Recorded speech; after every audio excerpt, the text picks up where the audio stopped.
Hare Krishna. So we are in the section of Gajendra's prayers. Prayers are like an envelope that we send to God. What is the most important part of an envelope? You all remember an envelope? Right now our communication is more through mails and messages and WhatsApp. But in the previous days, we used to send letters, by writing and posting, keeping the letter in an envelope and posting it. So what's the most important part of an envelope?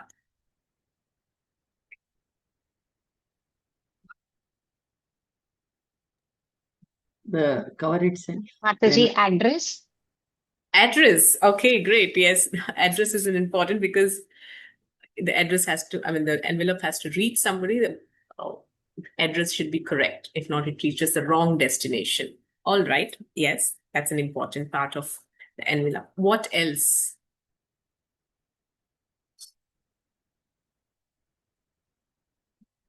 What else is the important part of envelope? Maybe the envelope itself, the quality means if you have to send a thing, a parcel or something, a letter to someone whom you love. So you Yes. would ensure that the envelope Okay, the is packaging. The the envelope should be packaging good. also, and also the quality. I feel like the it should reach the final destination, and we don't give reused. Maybe today in this world we are so worried about recycling everything, but if I have to send a letter which I write to my children, I will ensure that it is in a beautiful state, and even the quality of the paper, everything is beautiful. For when they receive it, it should be like, oh, it is like enveloped with love. Okay, Sorry. that's sweet. The envelope should look good in itself. It should be of good quality, and it should stand the test of time, and it should finally reach the destination. So that's what Sarita Mataji is expressing. That's wonderful. So we have another response here on the chat saying it's the salutation. Salutation implies what you have written on the letter. Is that what you want to say, Kavya? Like how we address the other person. How we address the other person. Okay. Dear, mm, So base. respected. Okay. Okay. That's pretty close. You're very close to the answer. You're almost there. Yeah. So all of your answers are correct. No answer is right or wrong here. The most important part of the envelope is the letter itself. If the letter is missing, no matter if you write the correct address or package it in the right envelope or whatever you do, it doesn't really make sense. So this is an analogy. Our prayers are like the envelope. The address is, God, whom you're addressing to, Lord Krishna, Lord Rama, to Mother Rukmini or Sita Maya or Srimati Radharani, Lord Shiva. Whom are you addressing to? The name, the address. That's very important. Yeah. Or you're offering your prayers to Gurudev. Address, most important, is also important. But most important is the letter itself. Yeah. The content of the letter. That's the most important. Similarly, the our prayers are like the envelope that is addressed to God. But our intent in our heart, that's actually the letter itself. So we might be offering a lot of prayers, yeah, with perfect grammar, or in our own way, we're trying to put things together, the words together, and we're offering prayers, yeah, addressed to God. But if the intent and the genuine intent is missing, a spirit of surrender is missing, if a spirit of taking shelter is missing, then Krishna is actually receiving those empty envelopes from us. Yeah. So this is where, today what we're going to discuss is this subtle nuances in bhakti. which we tend to miss out, and which actually blocks that open connection, communication with Krishna that we're all actually longing for. Yeah. So that's what made prayers of Gajendra to be studied even so many eons after they have been poured out of his heart. Yeah, it's the intent of Gajendra's surrender. Yeah. So today we're also going to discuss about the 6 items of surrender. 6 items of surrenders are: first is Anukulyasya Sankalpa, that is accepting those things that are favorable for devotional service. Pratikulyasya Varjana, that is rejecting those things that are unfavorable for devotional service. Then Rakshayati iti Vishwaso, having that faith that Krishna will certainly protect. Yeah. Goptritve Varanam Chaiva. Goptritve Varanam means understanding that Lord Krishna is my maintainer. Yeah. He's the one who is maintaining me. Then Atma Nikshepa. What is Atma Nikshepa? It is self-surrender. And finally, Karpanya. Karpanya is humility. If you see, all these 6 items are very beautifully and profoundly present in the Gajendra's prayers. Yeah. So Anukulyasa Sankalpa, that means accepting things favorable for Krishna consciousness or for one's devotion. This might sound simple, but it's not that simple.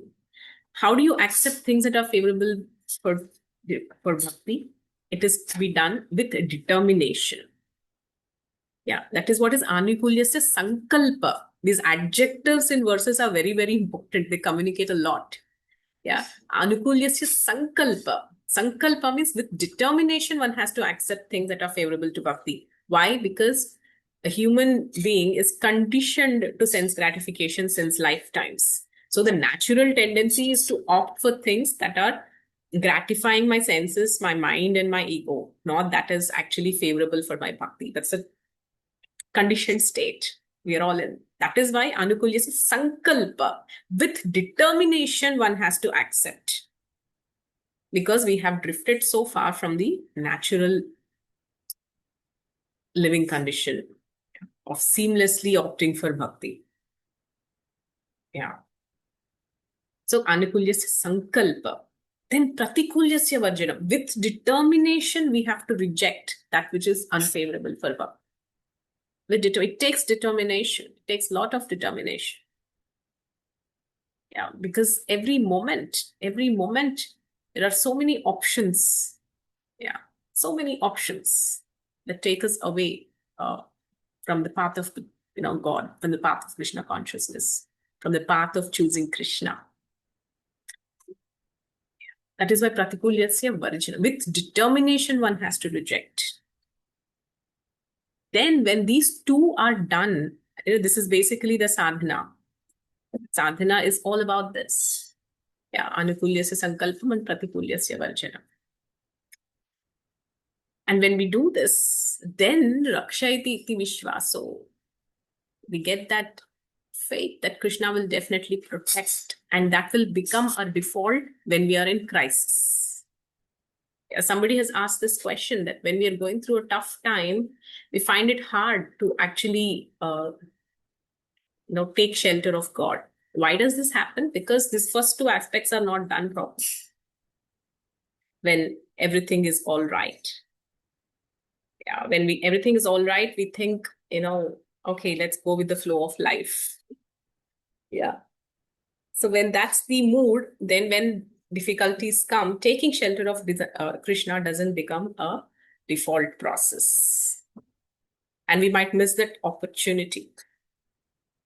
When Parikshit Maharaj came in face to face with such great crisis, he was cursed to die. Yeah. What was his response? He took shelter of the saints. He took shelter of Shravanam. He took shelter of Krishna Katha. So why did this happen? It's not that it happened spontaneously. He was naturally a devotee of Krishna. He cultivated the devotion. by perfecting his life through various lifetimes. What a great soul he was, that he had the darshan of the Lord in the womb of his mother. The grandson of the Pandavas, not an ordinary soul. Devotion is in his blood. That is why that was his natural response. Yeah. So when this process becomes, when I mean, I was just answering that question saying that the more we sweat in peace, the less we bleed in war. So what is the sweating in peace? Doing this, accepting things favorable for bhakti and rejecting things that are not favorable. This is sweating in peace. When everything's all right, make conscious choices. Make conscious choices saying yes to Krishna and no to Maya. The more you make these conscious choices, maybe initially, it may be 10%, 10 out of 100 choices. Later, maybe 20 out of 100 choices. So it's gradual. Increase the percentage of choices that you're making that are favoring your path of bhakti. It's a gradual cultivation. So this is what Krishna is telling in the Gita 6th chapter, when Arjuna is telling, oh Krishna, it is impossible to control this mind. Yeah. Then what is Lord Krishna saying? That yes, I understand it is impossible, but abhyasa. Yeah, by constant, two things he said. One is constant practice, second is detachment. So what is this constant practice? Yes, mind is extremely difficult to control. And say no to the demands of the mind. The aspect of sadhana is, with every allurement Maya is sending us, with every convenient choice that mind is giving, develop a determination to say no at least once today, maybe twice tomorrow, thrice day after tomorrow. Gradually build it up. Build the strength of the muscles of the mind. So one day will come, that fine day will come, that certainly it takes us there, where we are completely Krishna conscious. And it becomes our default system to opt for Krishna.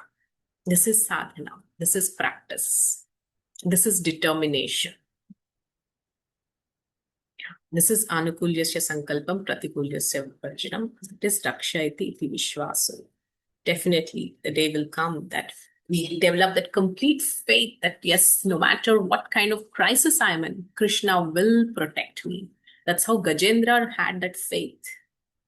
He developed that faith. Only Krishna, only you can protect me. Yeah.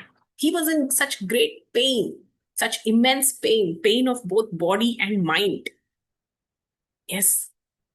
What kind of a painful situation he was in? He was in the jaws of a crocodile. Crocodile is a very strong animal.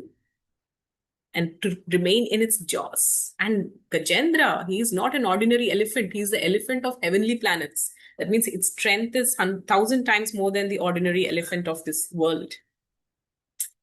And he is Gajendra. That means he is a king of the elephants of the heavenly planets. So you can just imagine his strength. Yeah, it is exponentially multiplied to kind of understanding of an elephant strength of this world. Such a strong, elephant that Gajendra is. It's jaws of the crocodile. And for how many years? 10,000 years. Not a short span.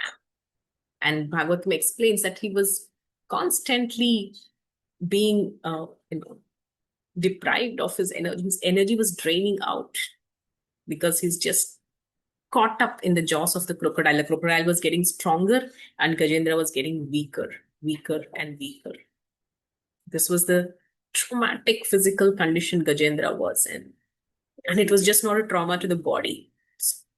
He was an immense emotional trauma as well. Imagine all this is happening in the presence of his own dependents, his wives, his children, his subjects who looked up to him as the emperor. That's more traumatizing.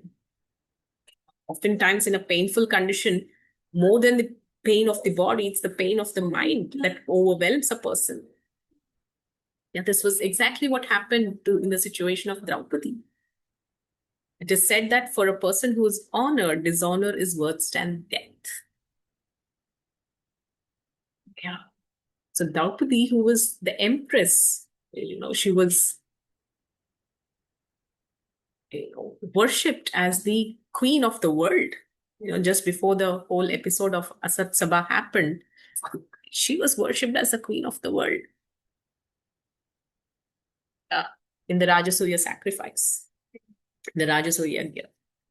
And for her to go through this traumatic situation, it was horrendous. She couldn't take it. Yeah. When Dushasana was doing what he was doing, it was unbearable for Draupadi, and she was trying to protect her honor through all means she could.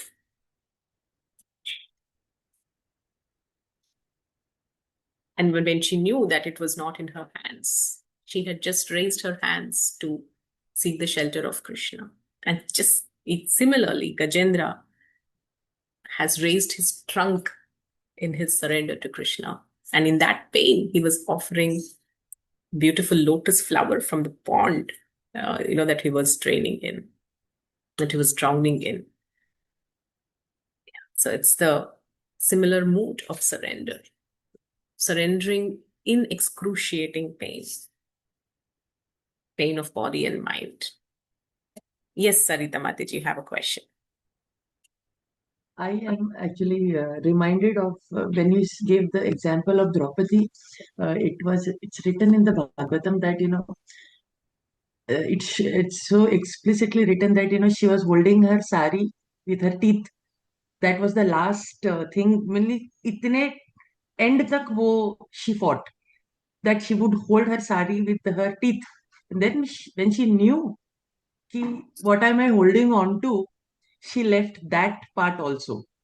That was actually that I never obviously knew it. And then, means through Radheshyam Prabhuji's lecture, he showed that episode when in Mahabharata they showed that particular scene. So here also, matlab, until that part when you are stuck, and then you let go, that Yeah. total surrender. But in the material world, my question is, Mataji, uh, we are perpetually in the mouth of Gajendra. मतलब हम उधर ही है. Maybe so many. If we are still here in Kali Yuga, means we have not made it in through any of the yogas, and we are still here. God knows. And we are still filled with so many anarthas. So, even how do we keep, as you said, वो ना कब छूटेगा हमारा, हमको कब पता चलेगा कि यार नहीं होने वाला है हमसे, when do we leave that last bit of a sari which we are holding on to, कि to know that I don't know, Mataji. Yes, I got your struggle.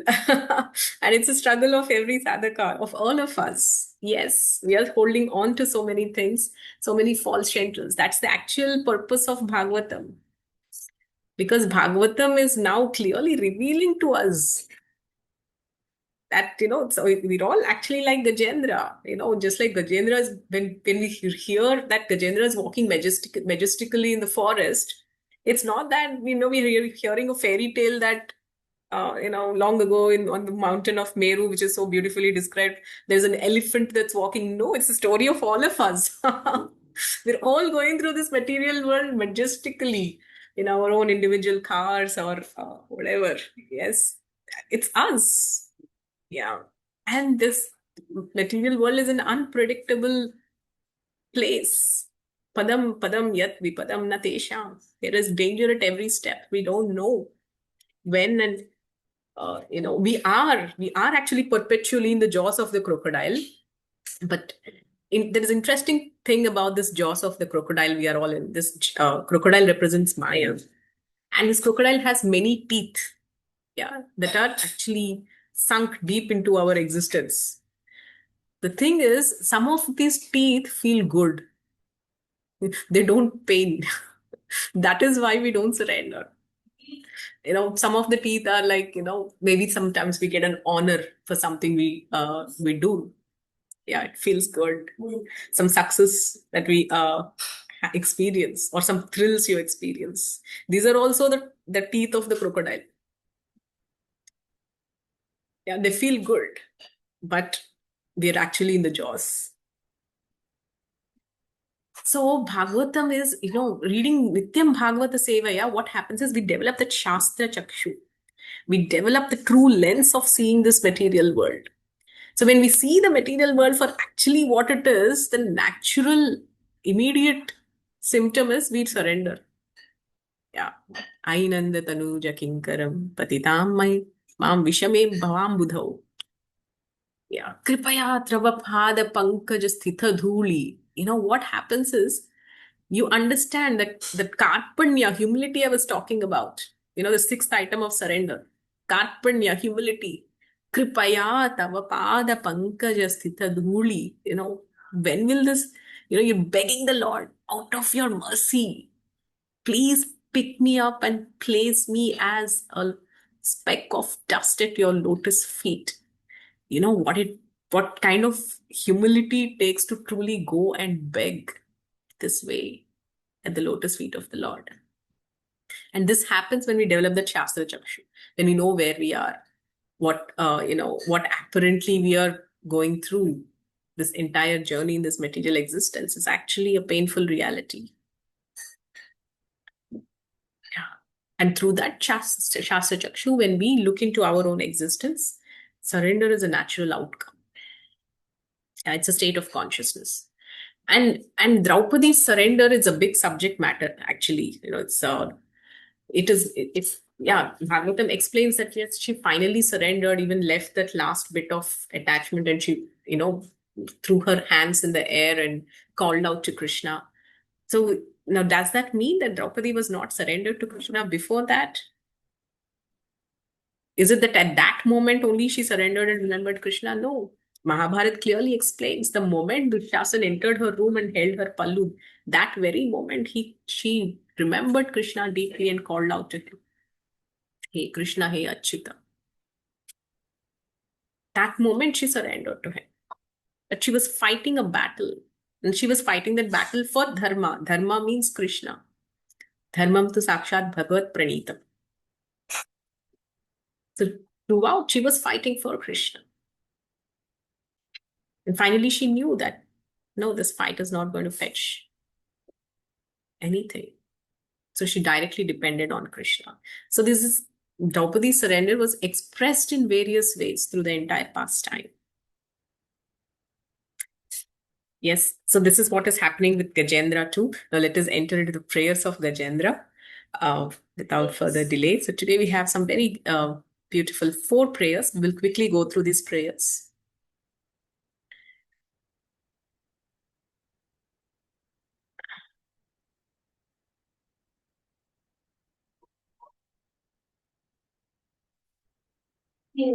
Yeah. नम आत्मप्रदीपाय साक्षिणे परमात्मने नमो गिरां विदूराय मनसश्चेतसामपि. I offer my respectful obeisances unto the Supreme Personality of Godhead, the self-effulgent super soul. Very beautiful. In these prayers of Bhagavatam, the Lord is, glorified through very, very beautiful names. If you're expecting kids, you can actually, look at these names. Atma Pradipaya. Yeah. Self-effulgent super soul, who is a witness in everyone's heart, who enlightens the individual soul, and who cannot be reached by exercise of the mind, words, or consciousness. Yeah. So he's addressed here is Atma Pradipaya. Yes. That is Ansakshine, Paramatmane. Yeah. And he's also addressed here as Viduraya. Vidura means who is impossible to reach. Manasas Chetasamapi, by the exercises of mind and consciousness. These are the beautiful ways that Gajendra is addressing Lord Krishna, in his state of utter surrender. An Atma Pradipa. So let us just look at this one word, Atma Pradipa, today. So Atma Pradipa, the Lord is described here as Atma Pradipa. That means who is self-effulgent or self-enlightened. I will tell you about this with a beautiful reference from Ramayana. So in the Ramayana, Lord Ram is addressed in 3 different ways. So first he is addressed as Kuladeepa. Kuladeepa. Yeah. Okay, we also hear this name Kuldeep, right? So what is Kuladeepa? Initially, what is the quality of a deepa? It is lit up through a wick, and this wick is drawing its nourishment from the oil that is there in the pot. Similarly, simply being born in good association and through great families and great kula, a person is naturally effulgent, naturally glorious. Like Lord Krishna in Mukundamala Stotra is glorified as Vrishni Vamsha Pradeepa. Jayatu Jayatu Devo Devaki Nandanoyam Jayatu Jayatu Krishno Vrishni Vamsha Pradeepa. Vrishni Vamsha. The Vamsha he's coming from is Vrishni Vamsha. Pradeepa, he's the diya, the lamp of that, the entire lineage of Vrishni dynasty. Similarly, Lord Ram is Kuladeepa. He is the lamp of the Raghu dynasty. So as Ram is born in a great dynasty of the Raghus, and that in itself made him glorious. That is called Kuladeepa. That was his initial journey. Later, when he was sent to exile, it was like he had to move out of that palace, all that opulence and glory that the family, the dynasty, the kingdom, everything that that he received his glory from was cut off when he was sent on an exile. So at that time, he's addressed in Ramayana as Mani. Mani means a gemstone. So Mani, what is the quality of Mani? Mani is self-effulgent. That from this time onwards, Ram is shining on his own. By his own character, qualities, activities. He's shining on his own. There's even being detached from this glory of the family, dynasty, the kingdom. He's on his own. He's effulgent on his own. That is the quality of the Mani. And later, when he went into the forests and he has interacted with all the great sages, the sages of Dandakaranya, Agastya Muni, Sutikshana, so many sages that he interacted with. He delivered so many asuras, Kavanda, etc., etc. So finally, then, when he reached, he even killed Ravana and then came back to Ayodhya. So at this time, the same Lord Ram is addressed as the sun. What is the quality of the sun? The sun is both self-effulgent and it gives light to others. So this is the journey of great people. Initially they are like the diya, the deepa. They do shine. They shine by taking nourishment from their mentors or from the family lineage or from various sources. Later, they enter into the stage of being self-effulgent, like the gemstone, Mani. They don't need. It's not that they don't need, yes, but they are competent to be self-effulgent. Sustain on their self. Then later, finally, when they evolve into great leaders, they are like the sun. They're compared to the sun. Not only are they self-effulgent, they give that light to millions of people. So this is how the Lord is, Lord Ram is addressed as the Kuladeepa, Mani, and Surya. In his journey. So this is how we understand this beautiful word of Atma Pradeepa as described in this verse. Now let's move to the next verse. Satvena pratilabhyaya naishkarmyena vipashchita namah kaivalyanathaya nirvana sukha samvide. Again, beautiful, beautiful adjectives. Yeah, satvena pratilabhyaya. Yeah, satvena pratilabhyaya. Supreme Personality of Godhead is realized by pure devotees, the sattva. Yeah, who act in the transcendental existence of bhakti yoga. He is the bestower of uncontaminated happiness and is a master of the transcendental world. Therefore, I offer my respect unto him. So here Gajendra is addressing Lord Krishna as Satvena Pratilabhyaya. That means one who is approached by pure devotees, one who can be accessed and worshipped by pure devotees alone. Yeah. Satvena Pratilabhyaya. So as long as one's actions or activities in bhakti also are in the modes of material nature that do not truly reach the Lord.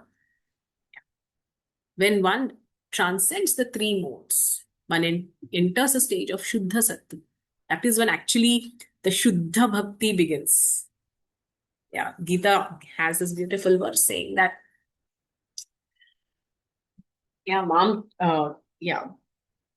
Mamchayo avyabhichareణ bhakti yogena sevate sagunan samatityaityan brahma bhuyaya kalpate. Yeah. After having transcended the three modes through avyabhicharani bhakti, through unalloyed devotional service, one enters the stage of Brahma Bhuta. And such a stage, Brahma Bhuta Prasannatma, one does not hanker for anything or does not lament for anything. Na sochati na kaksha. Yeah. So this is Uttama Bhakti. So Bhakti is also present at different stages. There is Uttama Bhakti, there is ordinary Bhakti. So immediately, let's say you go to the temple, you honored, you took a bite of the prasadam laddu and you said, wow, this tastes so good, your Bhakti began.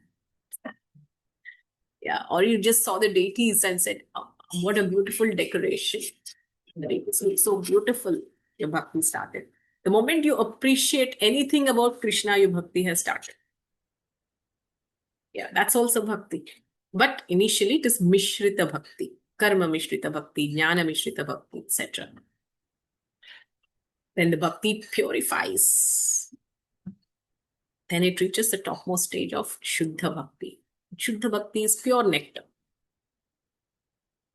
So here Gajendra is addressing the Lord as Sattvena Pratilabhyaya. So you are attained by Sattva. That means those who are purified devotees, completely purified of all material contamination. Yeah. Naishkarmyena vipashchita. Naishkarmya. So the goal of, I'm telling you a very, very subtle and interesting point here. In the Bhagavad Gita, different types of karmis is explained. Yeah, there is Sakama Karma Yogi, Nishkama Karma Yogi, and etc. Yeah. So Sakama Karma is you're worshipping the Lord, but with an expectation of something in return. Nishkama Karma is you're worshipping and approaching the Lord, but with no desire for anything. Interestingly, this Naishkarmya, to attain the state of Naishkarmya, that is, perform Nishkama Karma Yoga, one has to be a Bhakta.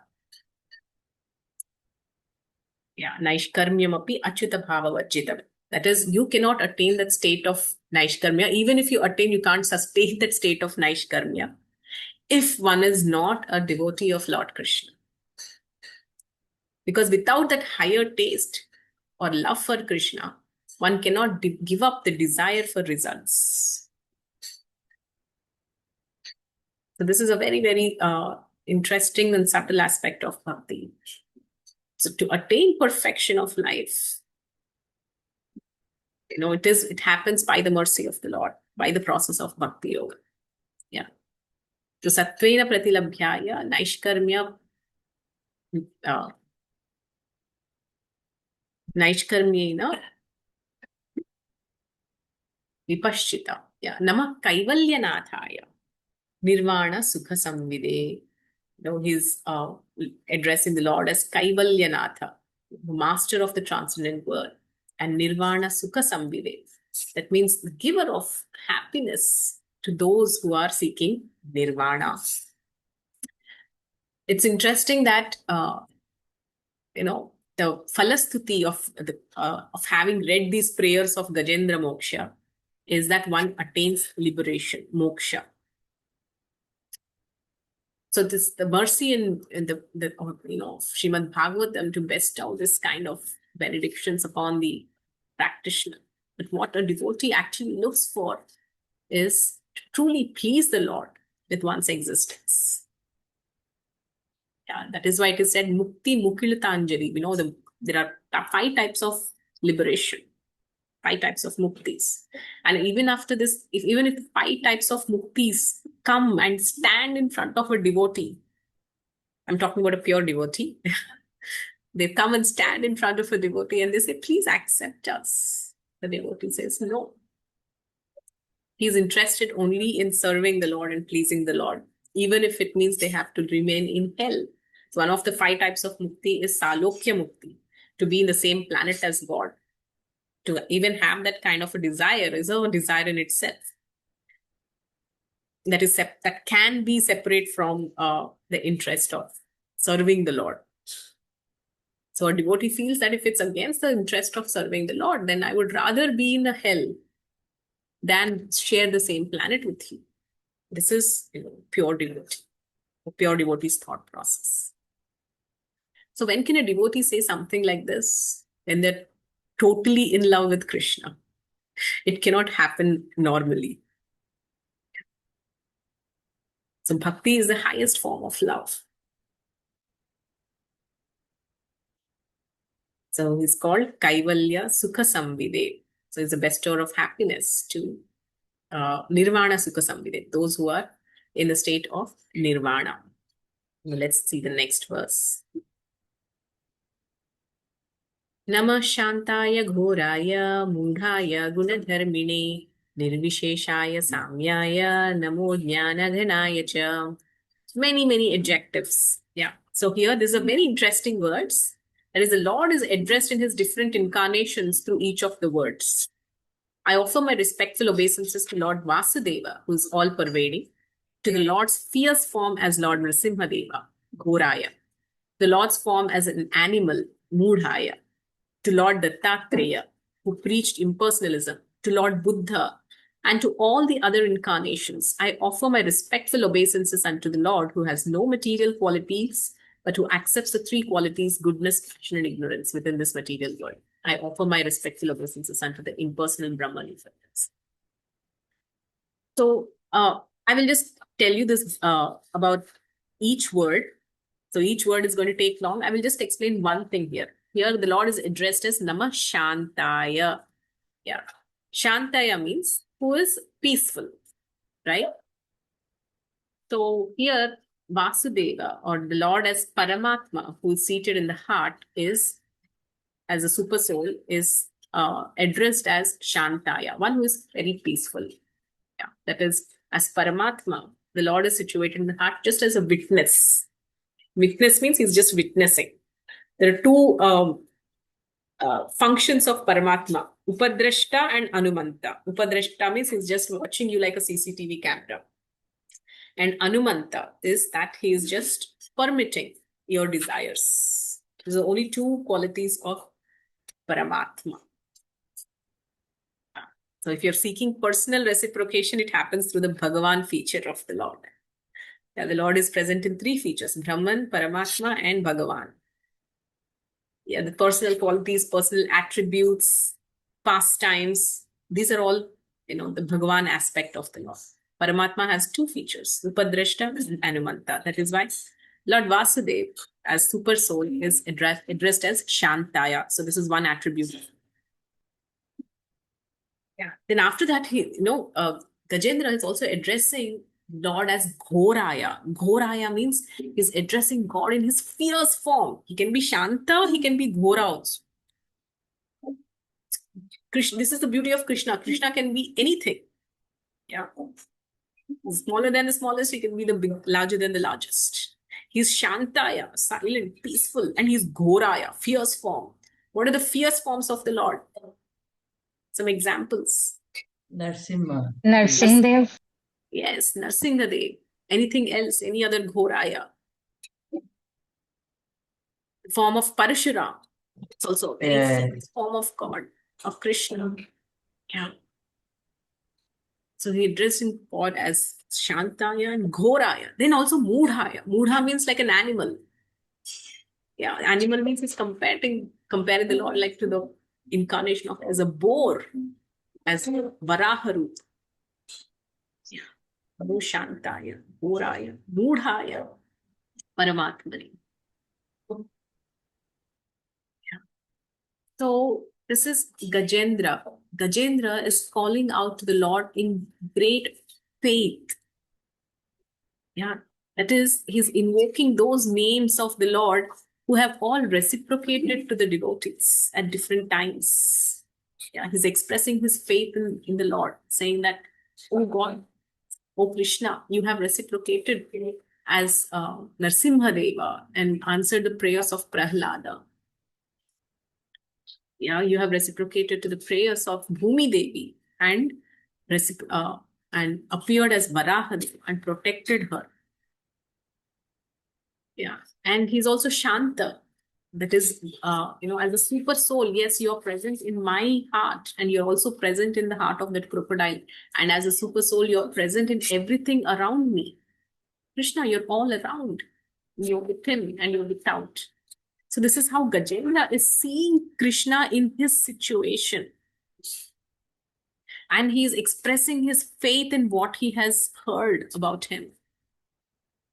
This is how we handle crisis. Handling crisis is about seeing Krishna in that situation. Krishna's presence in my heart, and presence in the other person's heart. Yeah, let's say you're thoroughly pained by somebody's way of dealing with you. Try looking at Krishna within your own heart, within the other person's heart. And what's happening to you is just the actions and reactions of karma. And you can, put things apart and look at them in relation to Krishna. That's a perfect way of handling crisis. Yeah, and he's addressing Krishna's Ghoraya. You have reciprocated and, by appearing in the most fierce form of Narsingadev by hearing the prayers of Prahlad. So you have heard the prayers of Prahlad and you appeared, you came and you sheltered him. So why not me? So I can also be, a recipient of the same mercy of yours. O Lord, O kind Lord. So this is Gajendra's faith. At that time you have given your mercy to Prahlad by appearing as Narsingadev and from a pillar. You manifested from a pillar. And you just gave your mercy to Prahlada, protected him from all obstacles. When he was thrown into a pit of snakes, thrown away off the hill, protected him in so many ways. So why not now? So because Gajendra had this faith in his prayers, by reference to history of what happened in the past, now Gajendra's prayers have become a history that we are all reciting today. This is how now Gajendra has surrendered. So at the time of his crisis, Gajendra never knew that, his prayers are going to be printed in Bhagavatam. Yeah, he was offering his prayers referring to the past. Pastimes of the Lord and the glorious devotees of the Lord. And because he reposed such faith, his pastime has become a history. So this is what faith in Krishna can do. Faith in the current situation, not that, okay, tomorrow I will develop the faith. Okay, some other time, Krishna, maybe after I evolve a little more, or maybe next life. We keep postponing, but no, for spirituality is now. At this moment, if we are able to see Krishna in our services, in our activities, in our prayers, in our chanting. My Guru Maharaj said that even if one round of Hare Krishna Mahamantra, if you are able to chant in the consciousness of Gajendra, we are liberated. Yeah. One mantra, even one mantra. That is how important developing consciousness is. Quantity is fine, but without quality, it's like empty envelope. As we were talking about, you're sending envelopes to God. You're in so many envelopes to God, to Krishna. There is nothing inside. Yeah. So Bhagavatam is all about developing the content of the heart that will ultimately please Krishna. It's the Namo Shantaya Ghoraya. We'll read the final verse. Mudhaya Gunadharmine Nirvisheshaya Samyaya Namo Jnana Ghanaya Cha. So we'll just read this Jnana Ghana. So interestingly, Jnana Ghana means many things. Yeah, it can mean Vasudeva, Lord Krishna himself, who is attained by the great jnanis after many, many births. Yeah, Bahunam Janmanam Ante Jnanavan Mam Prapadyate Vasudeva Sarvamiti Samahatma Sudhir. Yeah, it is that Vasudeva Krishna who is attained by jnanis after many, many births. Jnana Ghana also means Lord Krishna, who is the shelter of the jnanis. Yeah, who is celebrated as the impersonal Brahman, the final destination of the impersonals. So Jnana Ghanaya also means the impersonal aspect of the Lord. Yeah, so it means Vasudeva, the personal aspect of the Lord. It also means the impersonal Brahman, who is the final destination of the impersonalists or the Jnanis. So that one name can mean so many things. Yeah.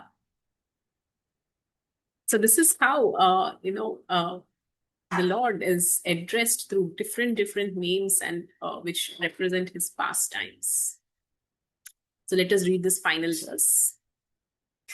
Kshetrajnaya namastubhyam sarvadhyakshaya sakshine purushayatma mulaya mula prakritaye namaha.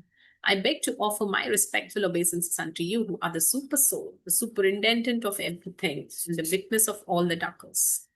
You are the supreme person, the origin of material nature, of the total material energy. You're also the owner of the material body. Therefore, you're supreme complete. I offer my respectful obeisances unto you. So here Gajendra is addressing the Lord as the owner of this body. See, Gajendra is going through such an excruciating pain of both body and mind. But he's recognizing Krishna, yata etat chidatmakam. He's recognizing Krishna as the owner of this body. That's spark that is illuminating this dead matter. And he's seeing that super soul within him, and he's seeing the same super soul within Gajendra. Within the crocodile, in whose jaws he's present.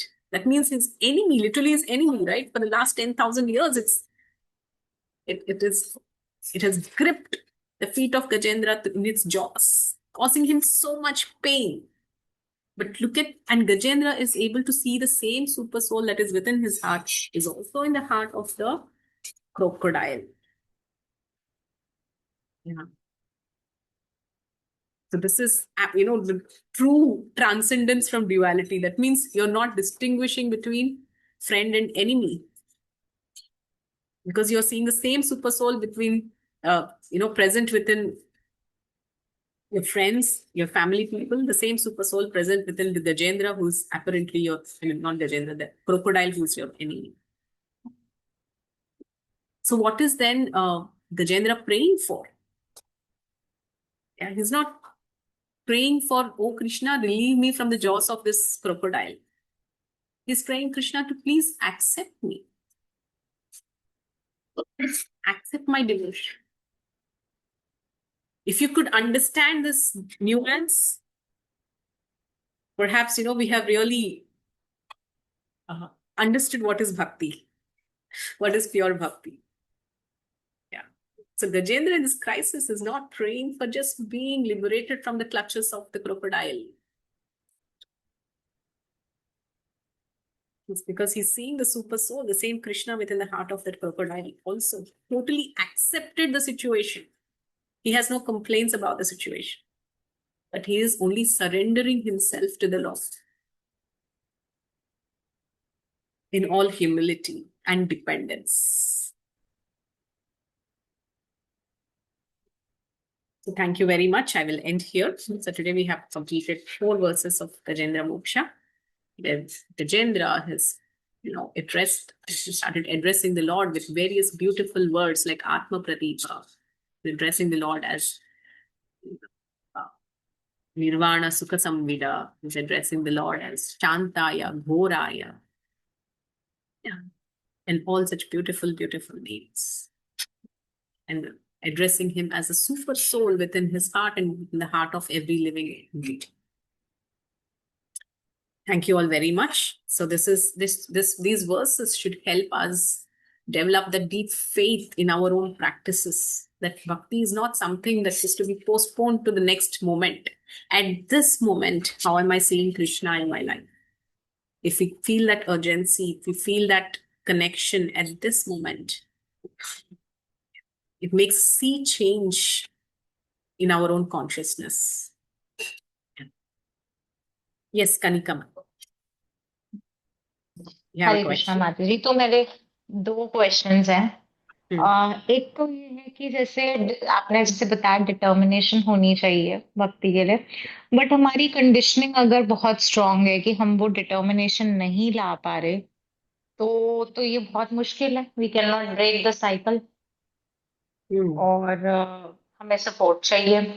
दूसरा ये कि अगर हमने prayer कर ली है भगवान से, तो हम क्या प्रेयर के बाद होपफुल हो सकते हैं कि आंसर मिलेगा, या it's up to the lord? Yes. Very good questions. These questions come from truly practicing bhakti. So I will speak something about my personal realizations, and I will speak something about the acharyas speak that will complete the answer. So first thing is, oftentimes we may not have that complete determination. Yeah, true. And I truly appreciate that honesty of the heart. And this is actually very important in bhakti. Yeah. So when we are all in the material deep dark well, yeah, and this deep dark well, let's say it's 100 feet below surface level, and we are hanging at 80 feet below surface level, let's say, then we are calling out for help. Yeah. So this is our, let's say, our immediate mentors who are helping us. We're calling out for help. You call out and say, hey, I am here deep down in the well. And your mentor asks, oh, really? How deep are you? Said, somewhere around 30, 40 feet. So you'll get a rope only to 30, 40 feet. Yeah. If you really want help, say that I am here at 80 feet below the surface level. Tell what is your genuine condition. That's when you get a rope that comes all the way down to 80 feet. Then catch that rope, take that help, and try to come out. So first thing is to have somebody in our life with whom we can honestly speak out our heart and tell them where we are. These are truly and genuinely the difficulties I'm going through in my bhakti. Especially as we grow more and more in our devotion, we understand how challenging it is to overcome the ego. Initial stages, it's very easy. We go and say, "Arey, kuch bhi nahi hai. I'm fallen. I'm coming from this background." It's easy to say. After some years in bhakti, especially when we're taking up leadership positions, it takes true humility to go and, present ourselves in front of our superiors, telling them, this is my position.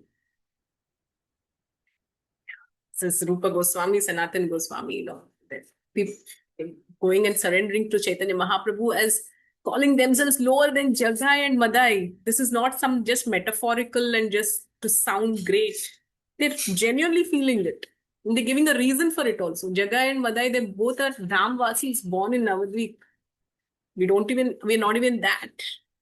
So we are more fallen than Jagai and Madai. Yeah, so that's one. When we are genuinely realizing our helpless condition, then determination automatically comes. Determination slacks when we come into a comfort zone. There's one beautiful line which Yamuna Mataji writes in her, personal diaries, which always touched me.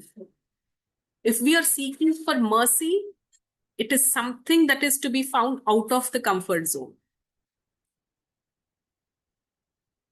Yeah. If you want mercy, it is to be found out of comfort zone. Within comfort zone, we don't get anything. We get only comfort. Yes. So honesty is one thing.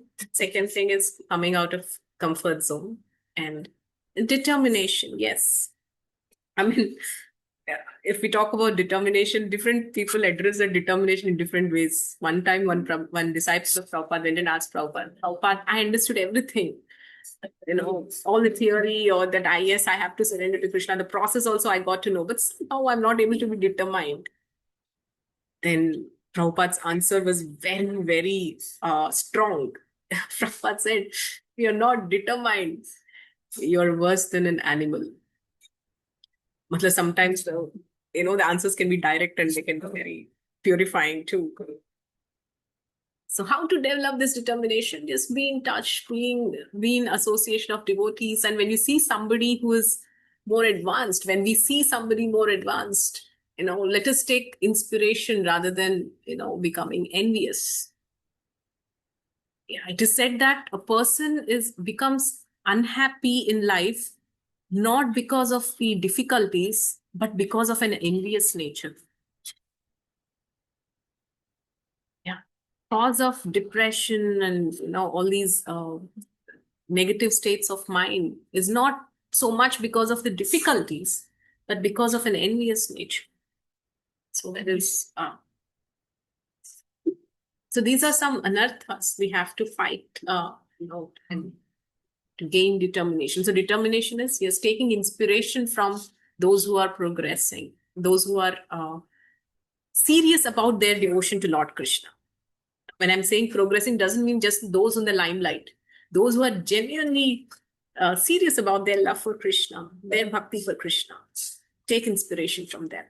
It's amazing. That really gives determination. Then you become that source of inspiration for so many who are looking up to you. Yeah, so that one aspect is, you said, determination. And second aspect you asked about is Hopefulness after praying. Prayers. So does Krishna really reciprocate? And yes, or Krishna takes his own time. Yes, Krishna does take his own Or time. maybe he will not, I'm just wondering, maybe he will not reciprocate. I feel that also at times. So, should I be even hopeful or should I leave it? कि ठीक है मैंने pray कर दिया देखते हैं जो होगा देखा जाएगा Yes. वेट करो नहीं भी आया आंसर और मन को यही लगता है कि नहीं आएगा मेरे लिए क्यों आएगा आंसर मेरी चैंटिंग में भी उतना दम नहीं है कुछ बहुत खास बात भी नहीं है तो ये सब फीलिंग्स है Yes, here is where that faith and mindfulness, that yes, Krishna is, this is exactly, you exactly address the same point that can be explained with Gajendra's consciousness. See, Gajendra, he is, stuck in the body of an elephant, firstly, such a great disadvantage. And in that state of being in an animal's body, he's also stuck in the crisis. And that too for a long time. He's in such a disadvantageous stage. And he has no access to, even, see, for us, at least we can go to the temple and, get into those vibes of kirtan and katha, and, we at least have that opportunity. Gajendra, he's just in a pond. Yeah. So for him, he doesn't know if Krishna is existing. First, initially, that was his condition. I don't know if you're there. I don't know if you're hearing me. It all started with that. Yes, Sarita Matiji, got that. Hare Krishna. So initially, he had that, it, lack of adequate faith. But later, he surrendered that, yes, you are there. Why? Because, you appeared as, and you answered the prayers of Prahlad. You answered the prayers of Bhumi Devi, and you manifested yourself again and again and again and again, so many ways and so many forms. Whenever there was difficult period, whenever there was crisis, the Bhagavatam and all the scriptures, Mahabharata and Ramayana, are full of faith-giving stories of how the Lord reciprocated in the time of crisis. How Krishna came and saved Draupadi, or he came and protected her when Durvasa Muni came, the Akshay Patra pastime. So reading of all this should give us that faith that, yes, Lord is there and he will come at the time of need. Yes. So when you're developing that faith and you're trying to feel that presence at this moment, being in this moment, and, having that faith in the past, like how Gajendra reposed that faith, then that faith will draw the mercy of Krishna. Just like how, and when that sentiment, if that can touch Krishna, then Krishna will not wait even for one moment. When he started coming down to help Gajendra, to answer the call of Gajendra, he felt that Garuda was going slower than him. So he stopped. He took Garuda, put him on his back, and he came. This is Krishna's eagerness to reciprocate with his devotee. Prabhupada writes this in Bhagavatam, that Krishna's eagerness to protect his devotee is much more than what a devotee can ever desire. Krishna's eagerness to have his devotee back in the spiritual world is much, many times more than what a devotee can ever desire. That means his desire to connect with us is much more than my desire to connect with him. So this is the reality. This is a reality. Why? I can be hopeful after praying. And yes, and that you're feeling hopeless also, Krishna is noting it.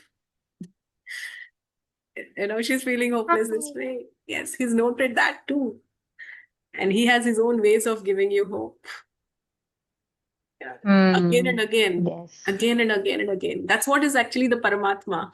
He never leaves us. Let me be in the body of of an animal or a demigod, or a human. Any number of bodies I change, all with the one sole purpose of seeking some sense gratification out of this life. I've been changing so many bodies, not giving up. But Krishna is just there, right next to you as a Paramatma. He's never left. So many friends of our left. Friends, relatives, parents, everybody, at the end of this life, they're no longer connected to us. Next life, it's a different set altogether. So many things change around us. So many people change around us. So many situations change around us. So many eons pass, decades pass, centuries pass, and millions of years can pass by. What is constant with Jivatma is the Paramatma sitting right next to him, unchanging. So that is why, it's so important to focus ourselves on that unchanging principle. That's what Gajendra did. In his prayers, if you see in the beginning, he's saying that even when everything is unmanifest, you are present. You are present. So he is keeping his faith in that unchangeable and that internal principle. So as much as we can repose our faith on that unchanging principle, that eternal principle, who is God, who is Krishna, that much we are divinizing our consciousness. So that's why it is a constant practice. Thank you so much for your question. It is truly a sadhaka badhaka. A phase of being unsure, a phase of being uncertain. Is my prayer reaching Krishna? Is Krishna hearing me? Is he listening to me? Is he there? He's right next to us. He's right next to us, right there. He's hearing what we are both conversing right now also. Yes. Yes. Thank you. Hare Krishna. So it's all about reposing that faith. By keeping the, understanding this mood of Gajendra, the surrender of Gajendra. That's why these pastimes of Bhagavatam are so important.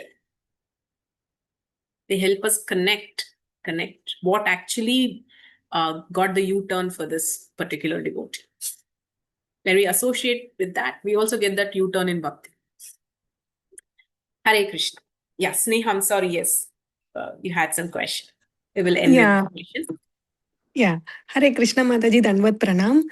Yeah, like my thing is like even one small illness, if I get, I can't even. It's hard for me to think of Lord and even take name. I always like get surprised. Gajendra in that intense pain, he could say a big prayer, thinking of the Lord. It was like, will I ever reach in like maybe not this life, at least in next life? I always wonder, Mataji, because every time like during my, because all Matajis are present, I'm saying like every time during my monthly cycles, I get so many times I'll get a lot of pain. Every time I think the same thing. Like it's so hard for me to even think of you in this pain. I don't know how Gajendra did it in that immense pain. I was like, I really wonder, Mataji. Hare And Krishna. Hmm. one more thing, my mentor says that, like, when you are in helpless and hopeless condition, then Krishna will like when you cry in helpless and hopeless condition, like Gajendra did, Krishna will definitely reciprocate to us. Like it should be the deepest year, like what I mean, like hopeless condition. That's what my teacher says. I just wanted to add that point. Mataji, thank you for amazing session, Mataji. Hare I couldn't Krishna. join in the beginning. I joined it Hare Krishna. almost. Hare Bol. Hare Krishna. Yes, I mean, it's truly when the pain is engulfing us, it's not easy to remember Krishna. I had this realization when I was delivering my baby. Yeah, the peak of pain, it's impossible. Pain can be overwhelming, and pain can be of different degrees. Okay, when something ordinary happens, you hit something, you fall down, or going through a fever, or it's fine. We can remember Krishna and chant his names, but sometimes pain can be really overwhelming. And what is the pain of death? Yeah, it's like millions of scorpions coming and biting us. We don't even know what that pain is. It's quite enormous. So that is why we have to follow Mahajanas. King Kulashekar Alvar is saying that, yeah, prana prayana samaye kafavata pittau kantavarodhana vidhau smaranam kudaste. Yeah. Krishna tvadiya pada pankaja panjarantam adyaiva me vishatu manasaram raja. Adya means today. Yeah. It's telling that today itself, at the time of death, kafavata pitta, my whole throat is going to be choked with the kapha, vata, and pitta imbalances. That is, I won't be able to. I don't know if I'll be able to call out your name at the time of death. King Kulashekar was very much aware of this fact, just like how you are expressing that difficulty. So what Kulashekar Alva was saying, that is why Adhyaiva, today itself I surrender myself to you. Again, coming back to the point, today itself, right now, Adya in Sanskrit means today. Vishatu Manasa Rajahamsa, that this mind of mine, I'm surrendering at your lotus feet. Yeah, because at the time of death, I don't know what will be my situation. And Krishna accepts such prayer and such surrender. And this is the favorite prayer of Prabhupada. Prabhupada, if you see, always, whenever he was in free time, he used to recite this verse of Mukundamala Stotra of Kulashekar Alvar. And you can see what is the grand way Srila Prabhupada has left this world. Yeah. So when we have that feeling of, oh Krishna, would I or will not I? Krishna will definitely help. And there's one more beautiful the last and final thing I will close with this.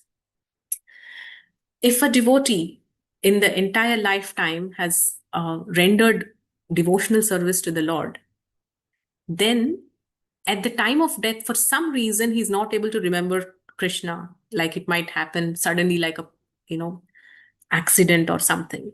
Then it is Krishna's promise that he will personally come and give remembrance to such a devotee.